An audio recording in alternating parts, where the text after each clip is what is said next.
Imagine two people living on the same block, same city, same grocery store, same gas prices, same inflation, the same economy. One of them earns 110,000 a year. The other earns 58,000. Now, if you had to guess which one feels safer financially, the UD probably pick the first person without hesitation. Most people would. But walk into their lives, and the story starts to break. The person earning 110,000 has a beautiful setup on the surface. A luxury sub with a payment that shows up every month like clockwork. A living room filled with upgraded furniture bought because the old stuff didn't match anymore. A phone they replaced even though the last one worked fine. Subscription charges they barely notice. The closets full of things they don't wear. A garage full of things they meant to use. And every time an unexpected expense appears, they feel it in their chest. A car repair, a dental bill, a layoff rumor at work, a rent increase, the wedding invitation, a flight home for a family emergency. They make good money. But there's no room. Now look at the person earning 58,000. Their apartment is simpler. Their car is older. Their furniture is normal. Their kitchen has what they use, not what looked good online. Their closet is smaller, but somehow easier. Their spending is quieter, less exciting from the outside, much more peaceful from the inside. This person has an emergency fund. No high-interest credit card debt, automatic investing every payday, and enough breathing room that life doesn't feel like a constant financial ambush. Same block. Very different reality. And that difference is not mainly about income. It's about something deeper. It's about whether your life is designed for stability or designed for consumption. That's what most people miss. The financial instability usually doesn't begin with one catastrophic decision. It begins with 100 ordinary ones. The little upgrade here, a convenience purchase there, a monthly payment that felt manageable, a bigger place because you deserve more space, a nicer car because you were tired of feeling behind, a better couch, a better watch, a better mattress, a better vacation, a better version of almost everything. None of those decisions feel reckless in isolation. That's why they read dangerous. They don't look like financial self-destruction. They look like adulthood. They look like progress. They look like success. But over time, they create a life that is expensive to maintain. And once your lifestyle becomes expensive to maintain, your income stops feeling like freedom and starts feeling like oxygen. You need every dollar just to stay where you are. This is where it changes. The people who stay financially stable year after year usually follow a very different set of rules. Not because they read cheaper. Not because they hate nice things. Not because they read naturally disciplined in some superhuman way. They simply understand one principle that changes how they see every purchase, every upgrade, and every financial decision. Here's the big idea. Minimalist money is not about owning less for the sake of owning less. It's about protecting your financial margin. That's the whole game. Financial margin is the gap between what life costs you and what life gives you. If that gap is small, one disruption can break you. If that gap is wide, life gets softer. You can handle stress. You can recover faster. You can make choices from strength instead of fear. And this is why two people with wildly different incomes can feel the exact opposite of what their salaries suggest. The lower earner may have margin. The higher earner may have none. Nobody talks about this part enough. The most financial advice focuses on earning more. And yes, increasing income matters. Of course it does. But earning more without controlling lifestyle expansion is like pouring water into a bucket with a widening hole. You feel motion. You don't build safety. The real question is not just how much do you make? It's how much of your life requires maintenance. Because maintenance is what drains people. The payment, the insurance, the storage, the upgrades, the repairs, the subscriptions, the clutter, the replacement cycle, the mental load of managing too much. You don't just buy things, you enroll in taking care of them. And once enough of your life is built around maintenance, money starts disappearing in ways that feel mysterious. You're not reckless, you're not irresponsible, you're just maintaining too much life. That is the hidden trap. So in this video, I want to walk through the minimalist money rules that quietly create financial stability. Not deprivation, not extreme frugality, not living like a monk. I'm talking about a set of rules that help ordinary people keep more peace, more cash flow, more resilience, and more future options. We were going to break this into a system. First, I'll show you the central mechanism behind why stuff drains wealth more than people realize. Then I will show you the specific rules that financially stable people tend to follow almost automatically. Then I will show you how two lives can start in roughly the same place and end in completely different realities just based on these decisions. And by the end, you will probably realize that some of the stress you thought was caused by not making enough is actually being caused by something much more fixable. The Because the truth is, for a lot of people, the problem is not just low income. It's high maintenance living. Then once you see that clearly, you can unsee it. So let's start with the concept that changes everything. Every possession has a price, but that's not the same thing as cost. And confusing those two words is one of the biggest financial mistakes people make. Price is what you pay today. The cost is what the item keeps asking from you after you bring it into your life. That designer couch isn't just $800. It also takes up space in an apartment where every square foot is expensive.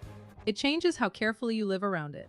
It may lead to buying a rug that matches better than a coffee table that fits the look. The then wall art, because now the room feels incomplete. One purchase starts recruiting more purchases. That is not unusual. That is normal. A newer car isn't just a monthly payment. It's higher insurance.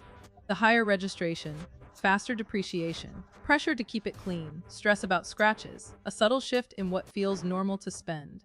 A larger home isn't just more room, it's more furniture, more utilities, more cleaning, more filling. The more invisible expectation. Here's what most people miss. When you buy something, you are often not buying an object. You are buying a category of recurring obligations. And recurring obligations are what make people financially fragile. This is the system behind minimalist money. It runs on four forces. Force 1, space. Everything you own occupies physical space. Then physical space is expensive. Whether you rent or own, square footage costs money. Force 2, upkeep. The things break age, need cleaning, need replacement parts, need accessories, need attention. Force 3, the attention. The more things you own, the more decisions you have to make. Where does this go? Should I keep it? Do I fix it? Do I replace it? Why did I buy it? Clutter is not just physical, it's cognitive. Force 4, the opportunity cost. Every dollar parked in underused stuff is a dollar not sitting in cash reserves. The paying off debt or compounding in investments. This is why minimalist money rules are so powerful. They don't just reduce spending, they reduce drag. Then drag is the silent force that keeps middle-class people working hard without ever feeling secure. In the next part, I'm going to show you the first 5 rules that reduce that drag immediately, including the one rule that instantly kills most bad purchases before they happen. Let's get practical. If financial instability is often the result of high-maintenance living, the minimalist money rules are really just filters. They help you separate what improves your life from what quietly starts owning you. Rule 1 is simple. Always calculate the lifetime value of a purchase before you calculate whether you can afford it. That sounds abstract, but it's incredibly useful. Most people ask one question in the moment. Can I buy this? Stable people ask a different one. Will this still make sense after the excitement wears off? That's a completely different standard. A 2150 coat that you wear 3 times each winter for 6 years may be excellent. The 90 trendy jacket you wear twice and forget may be expensive in the only way that matters. So before buying something, estimate real use. How often will this enter your life? Not fantasy use. Not idealized future self-use. The real use. Because fantasy is where a lot of waste leaves. Fantasy cooking buys kitchen gadgets. Fantasy fitness buys equipment. The fantasy organization buys storage bins. Fantasy entrepreneurship buys office gear. Fantasy hobbies buy tools, the cameras, instruments, and supplies that belong to a version of you that never fully arrives. Here's what most people miss. The huge percentage of overspending is not buying for your current life. It's buying for your imagined identity. And that's why the purchase feels emotional. You're not buying a juicer. You're buying the hope of becoming the kind of person who drinks green juice every morning. You're not buying a standing desk accessory setup. You're buying the image of becoming focused, optimized, then in control. Sometimes that identity shift is real. Often it isn't. That's why Rule 2 matters. Rule 2. Use the replacement question on everything you already own. Walk through your home and ask, if this disappeared tomorrow, would I use my own money to replace it? Not was this expensive? Not should I keep this because I already bought it? Not would I feel guilty getting rid of it? Just one clean question. Would I replace it? That question cuts through years of emotional clutter. Because many things stay in people's lives for one reason only. The momentum. Not usefulness, not love, not necessity. Momentum. You bought it once, so now it sits there. The you received it as a gift, so now it sits there. You thought you'd use it eventually, so now it sits there. The you spent too much on it to let go, so now it sits there. And while it sits there, it keeps costing you.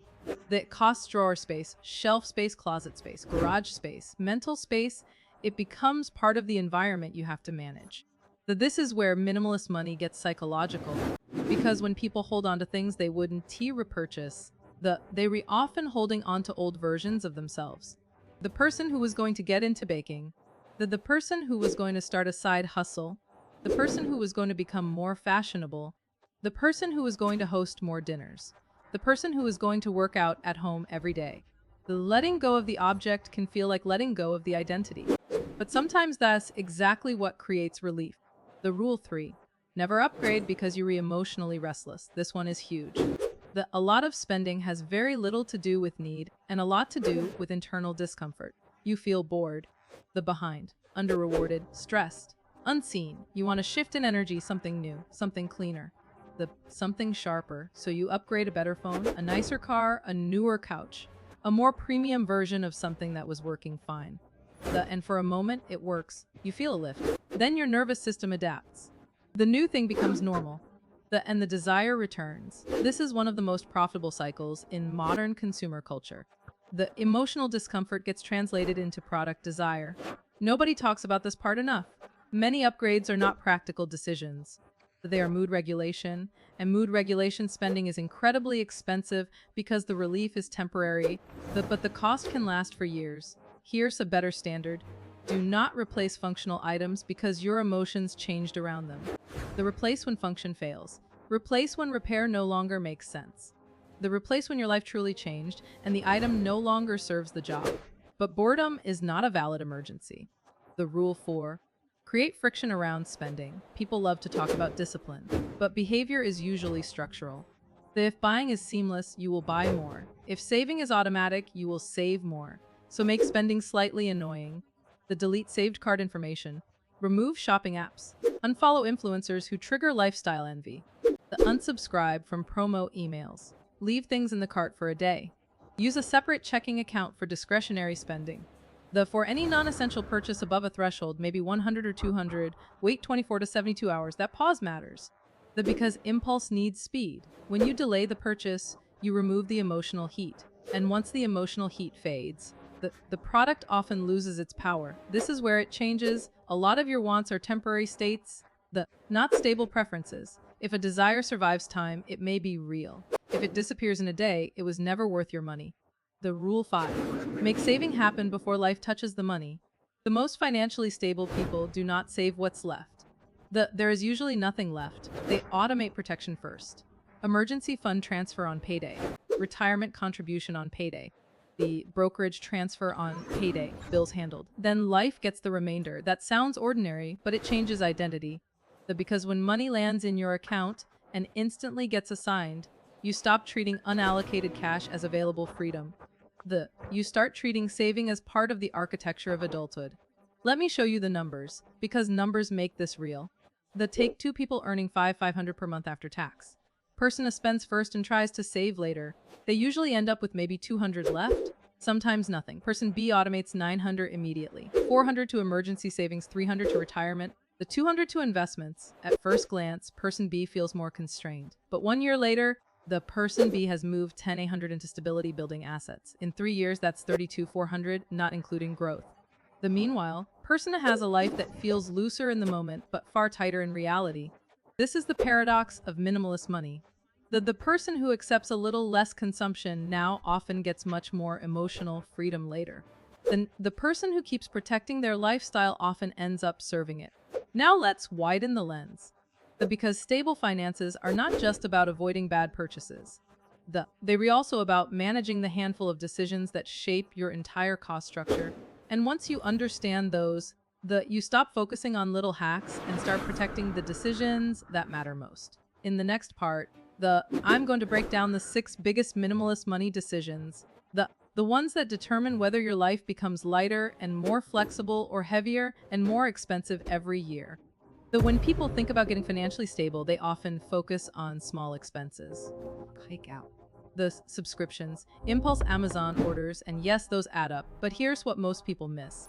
A financially stable life is usually determined by a small number of large decisions repeated over time. Get those mostly right, and the small stuff becomes manageable. Get those wrong, and no amount of coupon cutting will save you. So let's talk about the big ones. Decision 1. Housing. This is probably the most powerful financial choice most adults make. Because housing does just set your rent or mortgage. It sets the entire tone of your spending life. If your housing cost is too high, everything downstream gets tighter, you save less. You tolerate jobs you hate. You stress over ordinary expenses. You lose room for mistakes. Minimalist money says this. Choose housing based on how much peace it preserves, not how much status it signals. A slightly smaller place can be a massive financial upgrade if it lowers your fixed costs and reduces the pressure to furnish, decorate, and fill extra space. More space sounds like freedom, but for many people it becomes an invitation to accumulate. Decision 2. Transportation. Cars are one of the clearest examples of the difference between price and total cost. The more expensive car rarely stops at the purchase price. It brings insurance, taxes, depreciation, the maintenance expectations, and often social pressure to keep upgrading. The minimalist money rule is not never buy a nice car. It's know what the car is forcing the rest of your life to become. If a car payment shrinks your emergency fund, limits your investing, and ties you to staying employed at all costs, the vehicle is doing more than transporting you. It is narrowing your life. Decision 3. Recurring lifestyle subscriptions. Not just streaming, the whole ecosystem. Meal kits, app subscriptions, memberships, delivery services, premium software, beauty boxes, digital storage upgrades. Auto-renew charges you forgot existed. Individually, they look harmless. Collectively, they create a monthly baseline that quietly rises every year. A lot of middle-class financial pressure is not caused by dramatic overspending. It's caused by death by convenience. The people automate comfort and then wonder why their cash flow feels weak. Decision 4. Social spending. This one matters more than people admit. A surprising amount of spending is not about personal preference. It's about social calibration, weddings, group trips, brunches, birthday dinners, bachelorette weekends. Holiday expectations, office culture, keeping up with what your friend group now considers normal. And because these costs are socially loaded, people often don't evaluate them clearly. They just comply. Minimalist money requires the ability to disappoint people a little. That sounds harsh, but it's true. If every invitation becomes an obligation, your finances stop belonging to you. Decision 5. Identity purchases. These are the purchases people make to feel like they are becoming someone. The polished professional, the successful entrepreneur, the stylish adult, the wellness version of themselves, the luxury traveler, the homeowner who has it together. Identity purchases can be useful when they support a real change. But they become destructive when the external signal replaces the internal work. You can buy productivity gear without becoming disciplined. You can buy fitness equipment without becoming fit. You can buy luxury without becoming secure. Decision 6. Defining enough. This may be the most important decision of all, because if you never define what enough looks like, your lifestyle will keep expanding to absorb your income. And this is where high earners get trapped. Every raise becomes permission for more fixed costs, a nicer building, a more expensive area, better furniture, a newer car, higher-end travel, premium everything. The scary part is that this process feels reasonable at every step. No single decision seems absurd, but together they create a life that takes a lot of money just to feel average. This is where numerical proof matters. Let's compare two people over 10 years. Both increased their income from $65,000 to $120,000. Person one lets spending rise almost in parallel with income. At the beginning, they spend $52,000 per year. By year 10, they spend $102,000. Person 2 defines enough early. They start at $52,000, but over time only increase spending to $68,000 even as income rises. Now the gap becomes everything. At year 10, person 1 saves roughly $18,000 annually before taxes and surprises. Person 2 saves roughly $52,000. That difference is not small. It is life-changing. Over a decade, especially with investing, that gap can become hundreds of thousands of dollars. Same talent, same income growth, different philosophy. The nobody talks about this part enough. Most wealth is not built by dramatic genius. It is built by refusing to normalize an expensive life. And there's another hidden effect. When your fixed costs stay low, your optionality rises. Optionality is real wealth. The ability to leave a toxic job, take time off, move cities, handle a health issue, care for a parent. Try self-employment. Say no without panic. That freedom does not come from appearances. It comes from margin. And margin comes from a life that does not consume everything you earn. Now I want to make this more human. Because numbers alone don't stick. In the next part, let's follow two people over several years. Same ambition. The similar starting point, very different outcomes. And the reason they separate will probably feel uncomfortably familiar. Let's call them Maya and Chris. They both 29, both smart, both hardworking, both living in a major U.S. city, both making around $72,000 a year. From the outside, their lives look pretty similar at first. But they make decisions through different filters. Chris wants life to feel upgraded as quickly as possible. Nothing extreme. Just better, a nicer apartment because I work hard. A newer car because I am tired of driving something basic. More nights out because this is the time to enjoy life. Better tech, better furniture, more travel on credit card points. With spending that quietly outruns the rewards. Again, none of this looks reckless. That's the point. Chris is not irresponsible. Chris is just letting each success trigger a lifestyle response. Maya uses a different rule. Every raise must create more space before it creates more visible comfort. So she keeps housing moderate. Drives a reliable used car, avoids monthly payments where possible, automates investing, waits before buying. And when she does spend, she spends hardest on the things she uses constantly and least on things meant to impress people. Year one does look dramatic.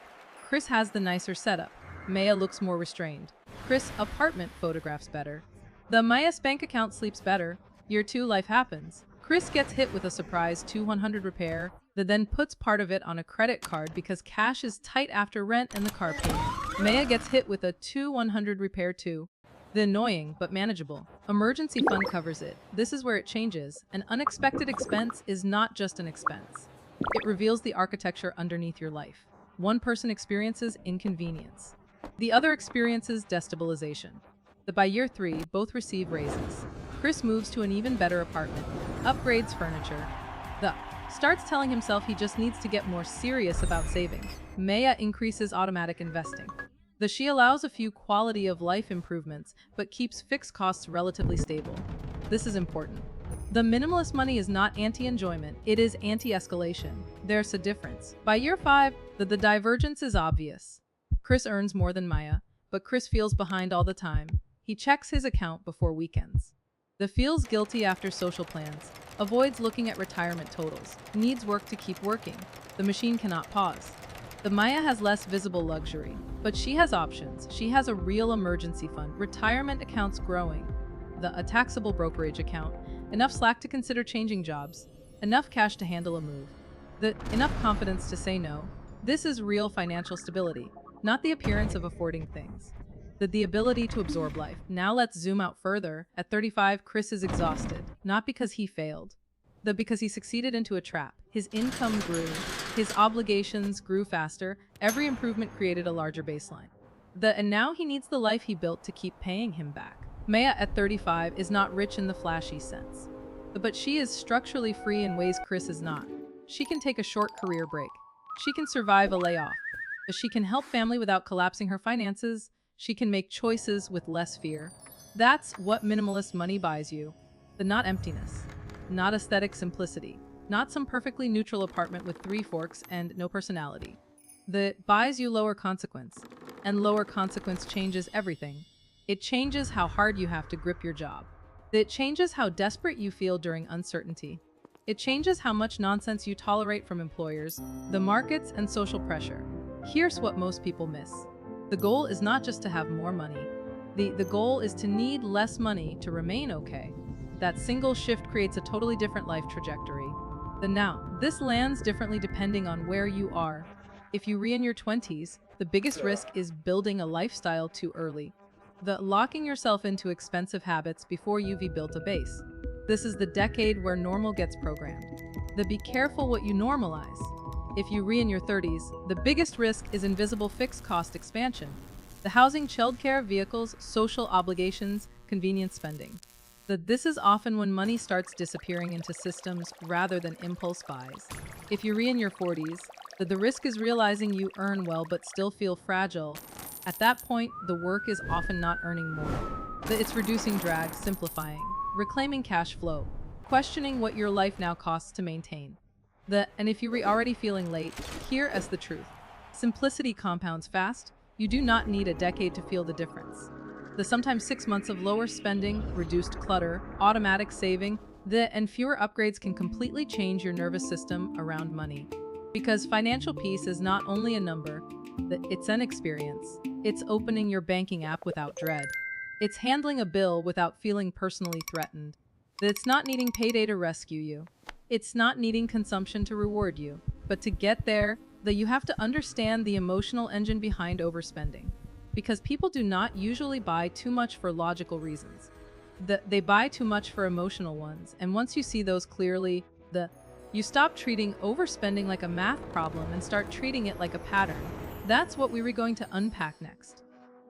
The most bad financial habits survive because people misdiagnose them. They think the problem is a lack of information. Usually it isn't. Most people already know, at least in a general sense, that saving is good, debt is risky, and impulse spending can backfire. So why do smart people still sabotage their stability? Because money behavior is often emotional first and rationalized second. This is the psychological truth underneath minimalist money. The people overspend to regulate uncomfortable feelings, stress, boredom, shame, loneliness, comparison, the fatigue, the sense that life feels heavy and they deserve relief.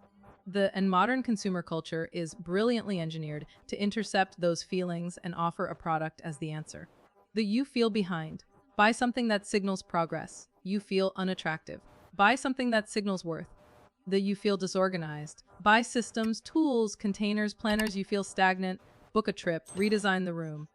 Upgrade the tech. You feel deprived. Treat yourself. Again, none of this is irrational in the moment. It makes emotional sense. That's why shame rarely fixes overspending. The spending is serving a function. The question is, what function? Here are the 5 emotional drivers that create high-maintenance financial lives. The first, comparison. A lot of people are not spending for utility. They're respending to stay psychologically level with the people around them. Your coworker upgrades. Your friend group travels more. People your age seem to be buying homes, renovating kitchens, posting destination weddings, dressing better, driving nicer cars. You may not consciously think, I need to keep up. But your nervous system notices the standard moving. And quietly, your spending shifts to restore belonging. The second, self-reward. When people feel overworked and under-recognized, spending becomes compensation. I work hard. I deserve this. I never buy anything for myself. This is my one thing. Sometimes that's fine. But when reward becomes your default recovery strategy, money starts leaking every time life feels unfair. The third, identity insecurity. People often buy things not because they love them, but because they fear what their current life says about them. The older car feels like failure. The simple apartment feels like falling behind. The basic wardrobe feels invisible. The affordable vacation feels embarrassing.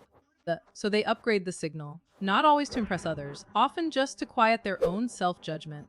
The fourth, future optimism bias. This one is sneaky. People overcommit financially because they assume their future self will handle it. I will make more next year. I will use this all the time. I will get serious about budgeting later. The bonus will cover it. This is temporary. Sometimes future income does rise, often not enough to undo the habits formed along the way. The fifth, avoidance. Some spending is just a way to avoid sitting still with reality. If your finances are stressful, the purchase can briefly create momentum. It feels like movement, like possibility, like agency. But it does solve the underlying issue. It delays the discomfort. And delay is expensive. Nobody talks about this part enough. The cluttered finances and cluttered homes often come from the same emotional pattern. Unprocessed decisions. The items not fully chosen, subscriptions not fully reviewed, expenses not fully intentional, goals not fully defined. The minimalist money works because it forces clarity. Do I actually want this? Do I use this? Would I replace this?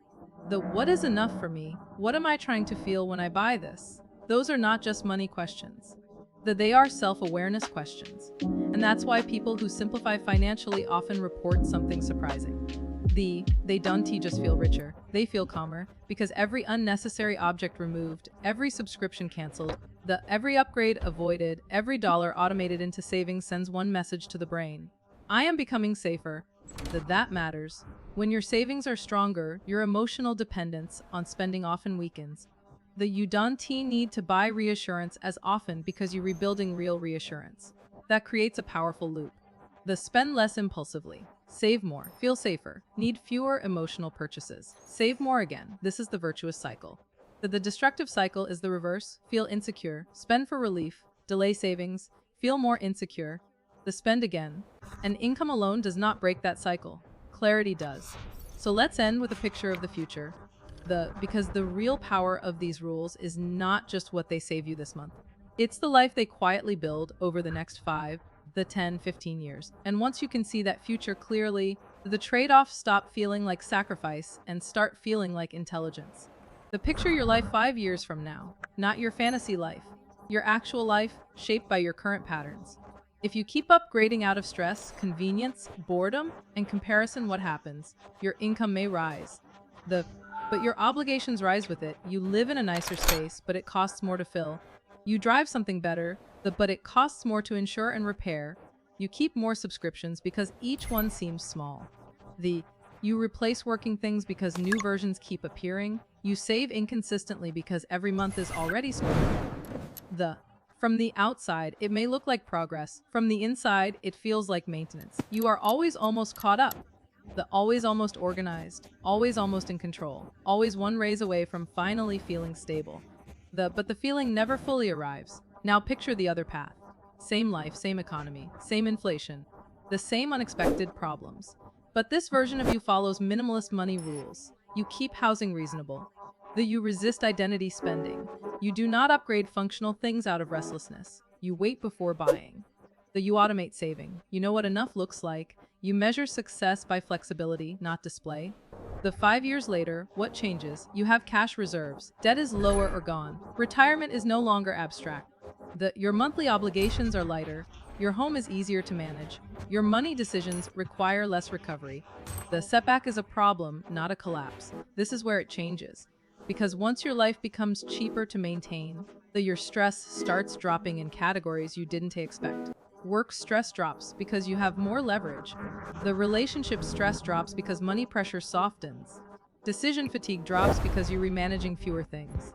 The shame drops because you stop using appearances as proof that you're doing okay. And then something subtle happens. You stop craving so much, not because you became ultra-disciplined, but because peace starts competing successfully with consumption. That's the part almost nobody explains. Financial stability is attractive. Once you feel it, a lot of unnecessary spending starts looking less exciting. The package arrives, gives you a little hit, that then disappears into your life. But a growing emergency fund, a paid-off credit card, a month with margin. The ability to say, I can handle this, that changes your posture. It changes how you walk through the world. So let's go back to those two people at the beginning. Same block, same city, different income, different level of peace. The higher earner was not doomed because they earned well. They were trapped because their life became expensive to carry. The lower earner was not magically secure because they denied themselves everything. They were secure because they built a life with room in it. That's the final clarity. The financial stability is not mainly about how impressive your life looks. It's about how much pressure your life puts on you every month. The minimalist money rules work because they reduce that pressure. They ask you to do a few uncomfortable things. Define enough before culture defines it for you. Question purchases that promise identity. Keep things because they serve you, not because you own them already. Let boredom pass without turning it into a transaction. Make saving automatic and spending slower. Choose optionality over appearance. And maybe most importantly, stop assuming that more stuff means a better life. Because for a lot of adults, more stuff has not created more freedom. It has created more upkeep, more payments. More comparison, more maintenance, more stress. You do not need to strip your life down to nothing. You just need to stop building a life that eats all of your income. That is the difference. Not rich versus poor. Not spender versus saver. Not minimalist aesthetic versus normal life. Just this. One life is designed to be maintained. The other is designed to be lived. And if you want to always be financially stable, that is the choice underneath every purchase you make.